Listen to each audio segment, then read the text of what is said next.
Hey everyone, welcome back to Afrodo Reviews. On this channel, I help you decide. Is that worth reading of a second breakfast? Or does it deserve the fiery pits of Mount Doom? So let's decide. Today's book is The Guardians of Ga'Hoole, The Capture. It was published on June 1st of 2003 by Catherine Lasky. This is the first book of a 16-book series known as The Guardians of Ga'Hoole. A series much like Warrior Cats and Silverwing that follows a group of animals as they live in a somewhat fantastical world at least more so than our own, even if it does exist within our world.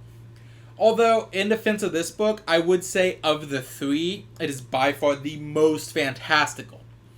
As although barns are mentioned, we never hear hide nor hair of humans, at least in this book. If I remember my series lore right, we do see the bones of humans in later books. So, in terms of background, there's not much to go on about the series. It was adapted into a 3D animated movie in 2010, which was called The Legend of the Guardians, The Owls of Ga'Hoole, which I guess the name change is because it adapted the first three books into an hour-and-a-half movie, rather than Legend of the Guardians, The Owls of Ga'Hoole. No. While that's just standard Hollywood not respecting an artist's vision, the funny thing about this adaptation to me was the films were directed by Zack Snyder, of all people. Yeah, the same Zack Snyder that directed all of these.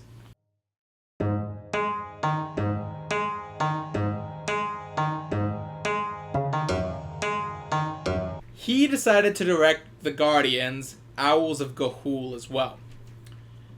I guess we should consider ourselves lucky that Snyder didn't think Soren's story wasn't dark enough and needed him to be at St. Aggies. So, yeah. In any case, here's the report card.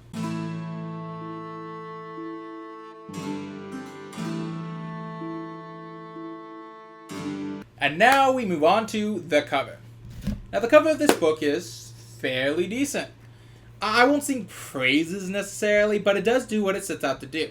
It tells you right away that the story is going to be about owls. Since they use one of the evil owls of the book as a representation of their work, you also get a decent sense of foreboding that comes when looking into this owl's face. Which works because the bulk of the story is rather foreboding. All in all, it does its job well. But let's move on to the synopsis. Now, for those of you who are curious to see how the book presents itself, I read the back of the book on my TBR this month. So, please watch that video. Please? In any case, apart from the synopsis, I don't have much to add to what was on there. The synopsis is fairly accurate to the story, as a majority of the story does deal with Soren and Gifley being abducted and attempted to be brainwashed into a cult at the St. Aggies orphanage for... I guess it doesn't give the full name here. But the St. Aggies orphanage for like abandoned owlets or something. I forget the exact name. But it has the same issue it does in Silverwing, where it gives you the synopsis on the back and it tells you about Soren, Gylfi, Twilight, and Digger as the main characters, implying all four are going to have at least a somewhat equal representation in the book as characters. And while Soren and Gifley are in a majority of the book, Twilight doesn't actually join our group until well over the halfway mark. And even more egregious, Digger, the desert owl, doesn't join till the final 4 chapters of this book. Meaning, much like Zephyr and Silverwing, he barely has any screen presence, despite being hyped up as an actual companion. Apart from that, there's really nothing more to add. The back of the book is a really perfect synopsis. Soren's kidnapped as an owlet after he falls from his nest, taken to St. Aggies, attempted to be brainwashed, and escapes, and then decides to go looking for the Guardians of Ga'Hoole, or the Ga'Hoole tree. So the real question ultimately comes down to, what did I think about this book? I now know why I was always pretty darn good at realizing what cults were as a kid.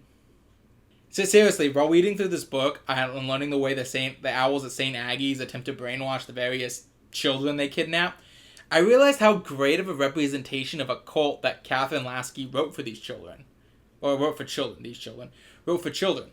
We see all the methods of cult-like behavior on full display, and at no point is the story trying to tell you it's okay. It's basically, yeah, what's going on is pretty evil. Like literally reading right off the description of the Britannica website. Reading right off the description of the Britannica website, this book does it all. Isolation from former associates and sources of information? Check. The owlets of St. Aggies are kidnapped at a young age before any can really fly and taken into a canyon where they can't escape. They aren't allowed to ask questions, and the cult uses a form of sensory overload. And the cult uses a form of sensory overload torture in order to quell their desire to fly and strip them of their identity, but we'll get to that in a sec. Basically, they have to repeat their name constantly while being blasted in the face with a bright light until it loses all meaning. Soren, we mustn't fall asleep. I think they're trying to moon blink us. Moon blink us? Sometimes in the desert, owls would get exhausted and collapse under it. When they woke up, they just weren't the same. As if they'd forgotten who they were. In addition, it adds in some semantic satiation in order to wipe their previous identity. Basically, what the cult is doing, to dumb those two phrases down, is they basically have to repeat their name constantly while being blasted in the face with bright light until the name loses all meaning, and thus the identity is taken away from them.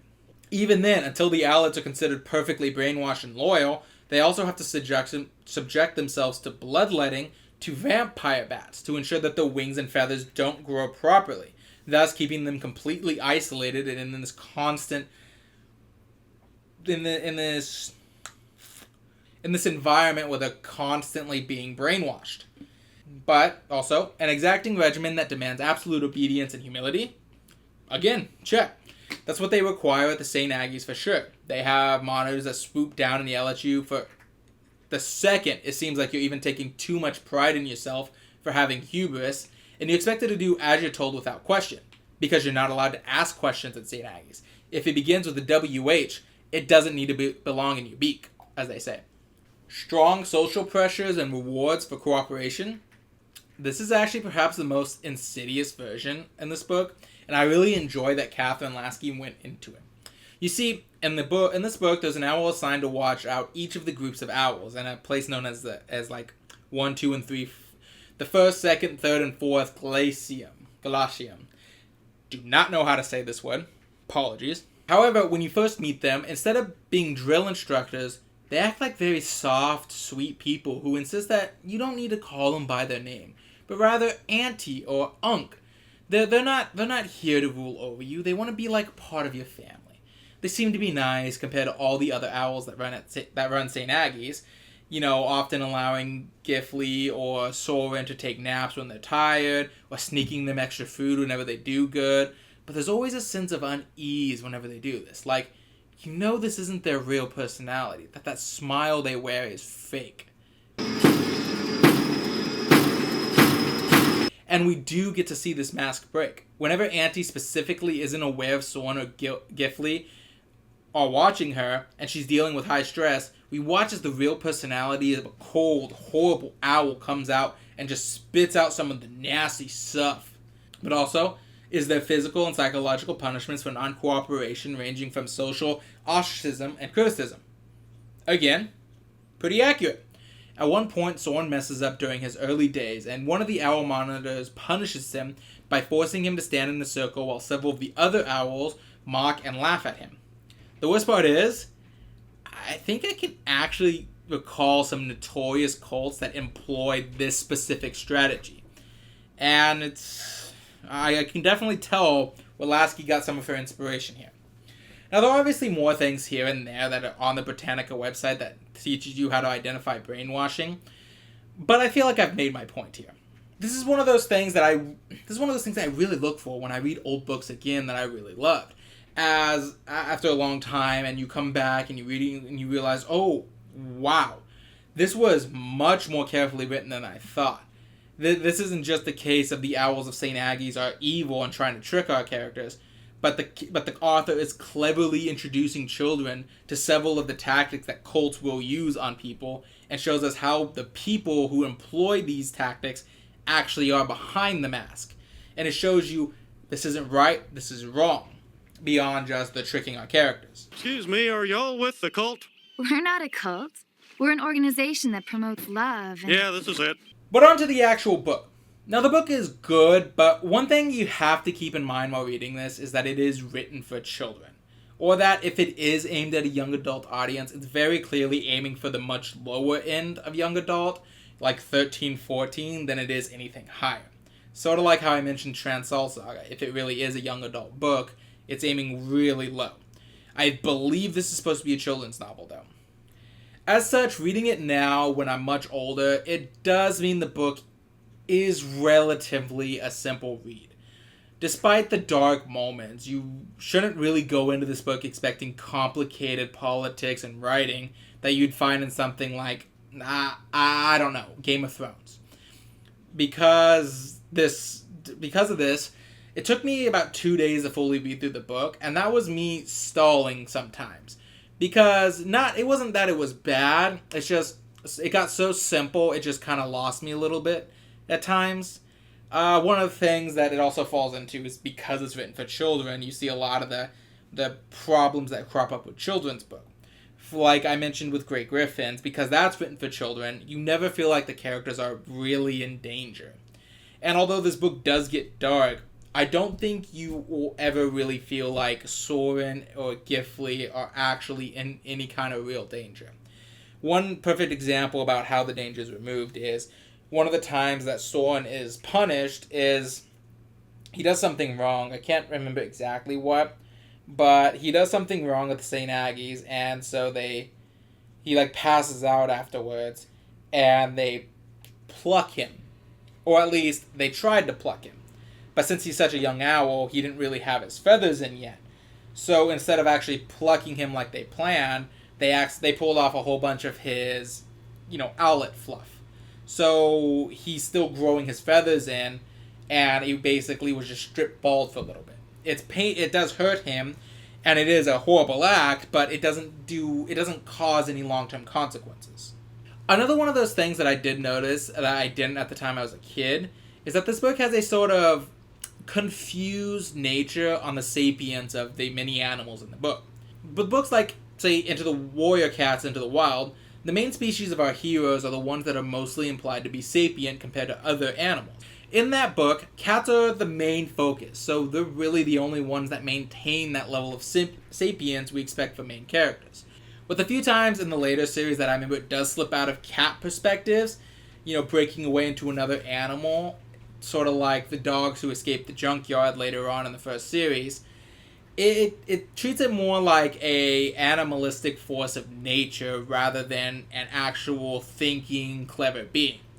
All the intelligent and deadly threats are mostly from cats, whereas most of the other animals are just animals. So when you see them obviously when you see them hunting other animals, you don't feel that much sympathy in regards to them. In this book, though, I'm confused on where the line of sapience stops, though. You see, all owls are definitely sapient. Every owl we meet can speak, think, and talk. It makes sense so far. So that also means that when we discuss the dark subject of cannibalism, like how Digger the desert owl, was forced to watch his younger brother literally ripped in half and then eaten by some of the owls at St. Aggie's, is treated as a very terrible thing that he had to watch. Understandably so. But then we have Miss Plithervine, who is a snake, a blind nursemaid snake, whose species is said to tend to barn owl nest, as it's a common practice for them. And Soren and his family, out of respect for their nursemaid, refuse to eat any kind of snake. Which is nice, but it does raise the point that snakes in this world have to be sapient. Which begs the question, are all prey animals sapient? If they are, doesn't that mean, for as high and mighty as the owls treat themselves, they're nothing more than the horrible boogeyman of some other creatures of the world, despite the fact that we're constantly being told they go out and do great things? And we are meant to see the predators of owls as horrible, dark-looking monsters that don't have but an evil bone in their body. Now, this could work if there was some acknowledgement of the hypocrisy that owls live by, but there really isn't. You just kind of have to accept that when the constantly talking about eating this juicy mole they caught, they're probably eating the loving father of 4. Now, I've already mentioned how warrior cats handle this, but Silverwing also has this too, and I feel like it takes that into mind much better. While our main characters are bats, and we see that pretty much every other animal in the book is sapient as well, our main characters aren't meat eaters. They live off insects, with the animals who do hunt other animals for food are portrayed as evil creatures. The owls are the main bad oppressors of the bat species, enforcing the rule that they cannot see sunlight and hunting bats kind of just for the fun of it at points. And Goth, the vampire bat, is the main antagonist, who plans to enslave and cannibalize the entirety of the Silverwing bat colony. There's a definitive line drawn in the sand when it comes to what is sapient and what we're supposed to consider morally right to eat. But if we take the Guardians of Ga'Hoole and we think too much about it, we realize that the owls that exist in Silverwing can be the very same owls that exist in the Guardians of Ga'Hoole, without really changing anything. Also, I do want to say this, but Warrior Cats and Guardians of Ga'Hoole made me very curious to see what a vole actually tastes like as a kid. Because both of the books describe the vole as very juicy, delicious treats to a protagonist, and how their mouths constantly water at, being presented one. And a little Afrodo, he just had to know as a kid. I never got a chance to actually quell that curiosity, thankfully, because I might have actually eaten one raw, as dumb as I was as a kid. But I admittedly didn't even know what a vole was, but I do admit I am still a tiny bit curious at how a vole tastes. So if any of you have eaten a vole before, let me know, because I gotta know. I'm actually curious. In any case, I'd give this book a 7 out of 10.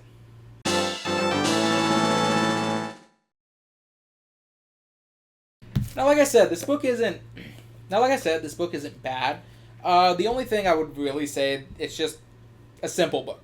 Because it's a simple book, if you're in an older audience, you're probably not really gonna be that invested if you were not to have read this as a kid.